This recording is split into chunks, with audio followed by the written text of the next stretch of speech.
Hi everyone, back to the More YouTube channel. It's Chris back with a quick update just about breaking news at Newcastle United. Sorry it's a little bit late. I was fighting a little bit of man flu, so there's a little bit of a cough tickling in the back of the throat, as you could probably tell from the last live post-match. It's still a little bit there, so hopefully I'll get through this video without sounding like Bob Fremen from The Fast Show. But what am I talking about? Of course, I'm talking about extensions and possible exits. So we'll start with the extension. We've all seen the news that the handsome devil himself from Switzerland, Fabian Schär, has extended his stay at Newcastle United for another year. I'll give you my opinion on that in a second. It might not be what you think it's going to be, but Fabian Schär has been with the club for a long time now.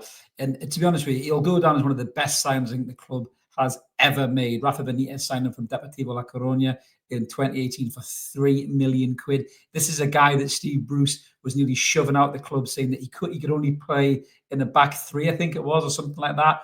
Absolute ludicrous when you look back at it from the Baron of Bacon. This guy's gone on to be a phenomenal servant for Newcastle United. A little bit on Fabian Schär's time at the club. 221 appearances, 19 goals, by the way, for a centre-half, and 8 assists. There is no question whatsoever that Fabian Schär has been fantastic for this football club, and he's extended his contract until the summer of 2026, so for another year. This is what Fabian had to say on the club's official website. He said, "I'm buzzing to extend my stay here. It's been a very good few weeks for everybody at Newcastle United after winning the Carabao Cup, and I'm really happy now to sign another contract with this amazing club. In my 7th season here, everyone knows how happy I am at the club and how comfortable I feel in the city. So I'm really glad to be continuing that. Now it's about looking forward and finishing the season as strong as possible." So that's what Fabian Schär said about his extension of the contract as well. And there's no doubt that he's happy here. His family's happy here. You know, he has looked a bit shaky this season. He certainly has. There's no doubt about it. He's 33 now, and I've said it before, and I'm not going to roll back on it, that I think going to the Euros a couple of years ago maybe caused Fabian Schär a little bit of issue in terms of his sharpness, his match sharpness in the Premier League at the highest level, in the Champions League, those kind of things. I think he has been caught out a fair bit this season. Pace, positioning, his passing's not been quite there. Over the last few weeks, he started to come back into a game a little bit and look a little bit like the Fabian Schär that we all remember. But my concern about this from the football club's perspective is, and this is where I'm going to not be negative, I'm just going to be a little bit pragmatic and a little bit reserved in my celebrations of it, you know. And my worry is that next season, I think we definitely still need a right-sided centre-half to come in to start in the game, somebody with pace, somebody with a little bit more quick reaction, somebody who uses the ball a little bit better than Fabian has this season.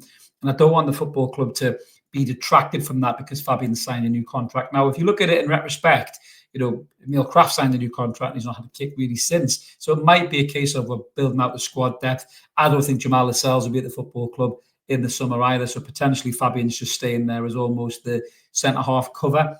Obviously, Dan Burn has had an amazing season as well this season, probably the best season he's ever had in his career. You know, we need Botman back as well. Botman is absolutely world-class when he's fit, but the fitness issues are a concern there. But, I mean, realistically, next season, our back four has aged a fair bit, and it is a concern. And we have been caught out, I think, because of that age and because of that fatigue. You know, the last few weeks have wrapped everybody up in euphoria, but I don't think we can lose sight of the fact that probably what was our strength previously is maybe now become a bit of a weakness in terms of the back four age, and Nick Pope certainly on the slide. A new keeper needs to be looked at, in my opinion. You know, the centre-halves aren't getting any younger. Trippier's not getting younger, even though he's been class the last few games as well. We've got to finish strong, try and get into those Champions League positions. But if we do get into the Champions League positions, I don't really want to be seeing Fabian Schär as our starting right-sided centre-half in the Champions League. Yes, he's got loads of experience and he can still use the ball well, but I don't want him seeing playing week in, week out. That's my honest take on it. I'm happy that he signed, but I just don't want it to detract the club from moving forward and signing another centre-half. So this is what Eddie Howe had to say about Fabian Schär. He said, "Fabian's been outstanding in my time at the club. As well as his performance on the pitch, he's showed a fantastic attitude in the group. He's been the heartbeat of the club's season so far." That sometimes he had a bit of a cardiac arrest, to be honest with you, Eddie. And he'll continue to be a key player for us as we strive to finish as high at the table as possible. And Mitchell weighs in as well, the invisible man, as I call him. Big summer for you, Mitchell. Finger at your arse time. I've not got as much faith in you as some other people have. Paul Mitchell has said, "We're pleased to extend Fabian's contract. He's played a significant role in the club's growth in recent years and continues to have an important role to play on and off the pitch. We take a strategic view on sustaining and building the squad and will continue to work collaboratively to ensure our squad dynamic is optimized for success in the short and long term." So maybe that tells you that Fabian Schär is there for squad depth, for building out the squad depth. And if that's the case, great, cool. I'm happy with that. He's a good player to come in if, say we do sign I don't know, we signed a Mark Guehi, or, we signed a Dean Howson or something like that, and they're the starting right-sided centre-half alongside, hopefully, a fully fit Botman. You've got Sharon Byrne to come in. That's not a bad squad depth there. They're both very good players. I think they can still play at a high level, but just not week in, week out is my only concern. So that's the contract extension out of the way. I'm not being negative. Don't come at me in the comments. I did try to put some comments in the live chat, another channel, and I think I was just basically told how handsome Fabian Schär is, and I don't disagree with that. He's a very handsome man. I wish I was as 10th as handsome as Fabian Schär. But listen, as a footballer, he's a great footballer, but he is starting to dwindle a bit. That's my only concern, guys. So just roll back from the Fabian Schär fan club. Don't attack me. I still think he's a good player, but he just shouldn't play every week. So going on to the other one that Eddie Howard mentioned, possible exit. Sean Longstaff came up in the press conference. Now, Sean Longstaff divides opinion a lot, I think, with the fan base. And, I've got a lot of time for Sean as a lad. I always say that. Sean Longstaff as a player can be limited, but Sean Longstaff as a lad seems to be an absolutely brilliant lad. I don't know him personally, but everything you see of him, he seems like a humble lad. He seems like a really kind of sound bloke. He's got a lot of time for fans. He's got a lot of time for the charities attached to the club, like the foundation and stuff like that as well. And all around, just generally a really good guy, a good role model as well from young kids, from the academy, young kids in the region. This is what you can do if you work hard. Young lad from North Shields done well, and I like that about Sean. I really do. He's a good ambassador for the club. The other players that really like him, whether it's a player signing like Isaac or Bruno, or whether that's one of the local lads like Byrne, or helping Miley along with his development. So Sean seems to be a really good kid and a really good person. He's been through some tough times at the football club. Obviously his brother was sold.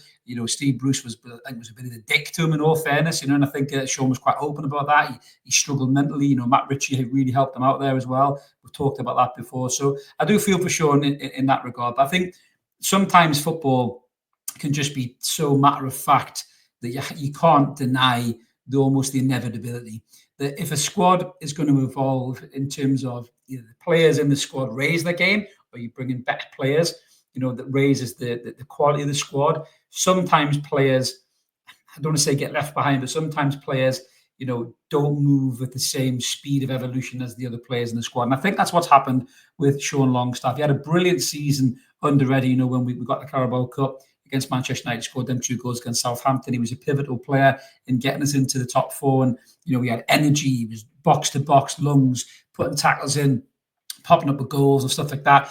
That player seems to have really disappeared, I think, this season predominantly. And his game time has been massively, massively limited. And I think he had a contract extension almost kind of by default behind the scenes. It just triggered it so the club can get some kind of a fee from, which is good business in all fairness. As much as I just criticise Mitchell there, it is good business. But I think the time may be coming for Sean Longstaff to move on to pastures new. And whatever happens in Sean's career, looking at his statistics there, he's played 210 times for Newcastle, 16 goals and 11 appearances.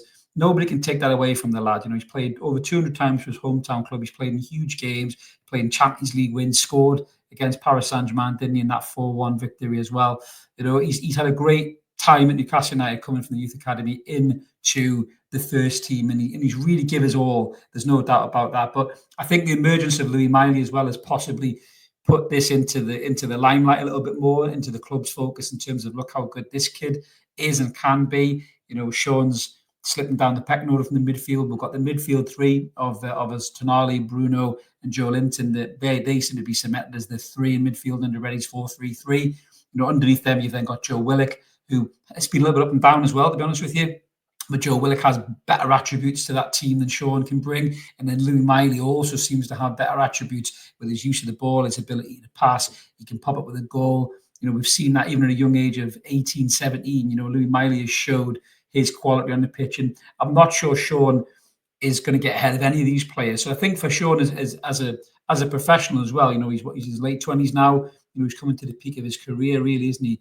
And I think it might be time. 27 years old, Sean is now. So it's time for Sean to think about Sean and think about what he wants to do with his career. And, I can see Sean moving on to maybe someone like an Everton or someone like a Leeds United if they get promoted. And they're both massive football clubs. I've got a good mate of mine that supports Leeds. I really like Leeds as a club. I've got a soft spot for them. I think they're a brilliant fan base, not too dissimilar to us. A huge football club that's had massive success. And if Sean Longstaff ends up playing for Leeds United and runs his heart out like he's done for us over the length of time that he's been here from 8 years old till 27, I think now, that he will go down a storm with the Leeds United fans because they love graft and endeavour and and heart. And Sean's got all of that. He absolutely has. But something just doesn't look quite right for Sean at the minute. He hasn't looked like he's up for it. I mean, I even caught a picture of him on the bus tour. He looked a little bit forlorn. I might have just caught him in an emotional moment, to be fair. Dan Burn also said, how emotional it was for him as a local lad. He was trying to keep it together. He was trying not to cry, in terms of on the bus and stuff like that as well. But maybe for Sean Longstaff, the time has possibly come, looking at the club, looking at the squad and just thinking, I'm not going to get ahead of any of these guys. And I think Sean has had a good Premier League career. He can continue to go and have a good Premier League career out of the football club. But the fact that Eddie Howe come out and said that his future is unclear in a press conference, that kind of dovetails into what was spoken about in the January transfer window, that if an offer came in for Sean, that the club might consider it. And again, I'm not going to roll back on my previous opinion. I don't do that here. We don't do that here as the Zen Black Panther. But, I'm still at a loss really how Elliot Anderson left this football club before Sean Longstaff. I understand the market value when we were in a PSR home. We were fucked and we had to sell a player. But the fact that we had Elliot Anderson and Louis Miley coming through the ranks who already looked like they were going to be better players than Sean Longstaff, and Sean has been retained, I think it's been a bit bad by the club, a bit poor management by the club. And that's not a personal attack on Sean. Like I said, everything I've just said before about him, I totally stand by. He seems like a top bloke. If you bumped into him in the street, I think he'd be a lovely fella. I really, really do. And he's a good, honest pro and a hard-working pro at that. And he does have attributes that can help teams. He runs his nuts off all day, Sean Longstaff, as I used to call him. But as I said, I just don't think he's raised his game with the others around him, and that included Elliot Anderson when he was here. But obviously that story has been written, that ship has sailed. Elliot Anderson is a Nottingham Forest player doing excellently well for them and could get them in the Champions League. And then Elliot could be playing in the Champions League for Nottingham Forest as well as he did for Newcastle in an appearance as well when we were there. So massive for Elliot Anderson's career. But I think with the emergence of Louis Miley and those three in midfield and Joe Willock still there, hopefully trying to get back to a game, I think Sean might be looking to move on. And I think you've got to say, if he does move on, you've got to, wish him well. Like I said, no matter what happens, he's still part of the Carabao Cup winning squad, and no one's ever going to take that away from him. He'll be back here doing tokens, in 15 years or something like that. He'll never have to buy a pint when he's out and about in Newcastle as well. He's a local lad. So if he does move on at the end of the season after, the length of time he's been in the football club, I think we should all wish him well. Don't be a cock about it. Don't give him shit. I've already seen some comments saying, about time, get fucked, or in the bin. It's clear with the lack of game time that he's having that he's not going to be part of the plans going forward. So we don't need to grief the lad and abuse the lad. Whatever's going to happen in the summer, then that'll be it. But some people are saying maybe with the homegrown element, we might keep him for squad depth in terms of that. But we'll have to wait and see. I don't really think Sean Longstaff will be at the football club in the summer, along with Jamal Lascelles, possibly even Callum Wilson as well, depending how the season ends for him. But there'll be a few players I think need to move on, especially if we get Champions League football, because we have to add quality into the squad. And I know we can't go out and buy 6, 7, 8, 40 million pound players, but we do need to. We can be savvy, we can be clever. There's some great deals. Look at the last summer. Dean Howson was 12, 15 million. Liam Delap was 12, 15 million. If they were kind of Morgan Rogers with 15 million, there's good players out there you can bring in. And with this coach and his ability to get the best out of players, I think there's some great signings that we could make in this squad in the summer without splashing ridiculous amounts of money. Yes, we need to spend probably big on 2 key positions, in terms of the centre half and the right winger as well. Again, I said that after the Brentford game. I'd love Brian Mbeumo at the football club. I think he's a brilliant player and he would fit so well into this dynamic. The right centre half position is definitely one there. The goalkeeper, I still think James Trafford's probably going to come at the end of the season. Certainly with Nick Pope's decline, I think that's definitely going to happen. But it will be an interesting summer, no doubt about it. But Fabian Schär is here for another year, and we're not sure what's happening with Sean Longstaff, just to close this video off. I made through it without coughing my head off as well. So thank you very much if you lasted this long in the video. I'm just about to cough there. But keep it ever more, guys. Like and subscribe. We'll be back with some more content soon. We've got a couple of more videos to bang out. Certainly one about Harvey Barnes' revival as well. Really interesting stuff, really interesting. And then we're going to get stuck into the Leicester preview. Then we'll be back Monday night with the live post-match for the Leicester game, where hopefully Newcastle have got another 3 points in their quest for Champions League football. Thanks for watching, everyone. Have a good weekend. We'll see you later. Cheers.